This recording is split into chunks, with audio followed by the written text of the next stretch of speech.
She hugged the curb where her son's blood flowed. They created a trail to the spot where his body was thrown, and it seems that blood makes the grass grow. Concealed his 15-year-old frame until the cops came hours later. His mama made them throw a sheet over his body.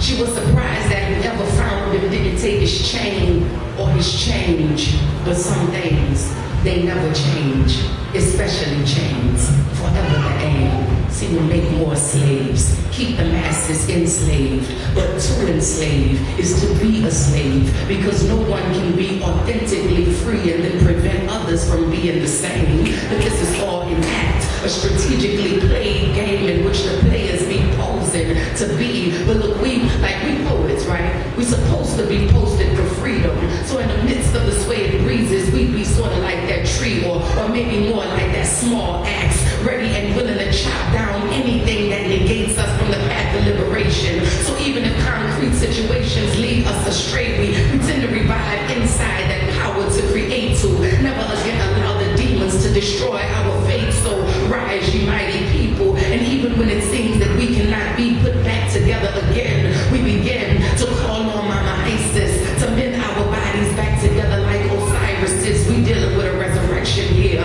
long before Jesus, long before Isa, long before Yeshua. You see, this is what they do us. They feed us a teaching that's not even equal to the knowledge we're seeking. But in the words of Dr. John Henry Clark, this was Will's favorite part, right? In the words of Dr. John Henry Clark, he says, why would persons in power teach a powerless people to take power away from them, when to do so would be a threat to their very existence?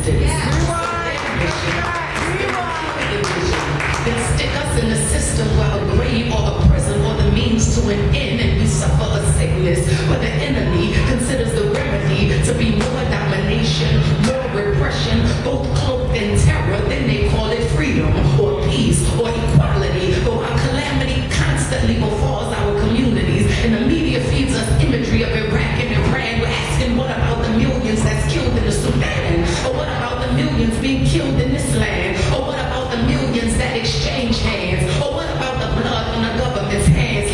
What about the blood on the government's hands? What about the blood on the government's hands? It's like their plan is genocide for the colonized, while we sit, stand, and walk idly by and participate in the premeditated and perpetual slaughter of our people. So now it's suicide for the colonized. We become so submerged in this reality that we can't clearly perceive the order. I swear we'll kill our brothers and sisters before we ever turn the gun on the system that oppresses us. But woe to the men who pride in their sin, for the line that is thin between love and hate, and we carry the load of stories untold. They reaped what we've sown, but never again. Cause how will we explain when youth them complain of hunger and pain? I swear never again we'll remember this load. That truth that we told, that we will reap what we've sown, and we will fight to the end. We'll fight and we'll win. We'll win. We'll win. We'll win.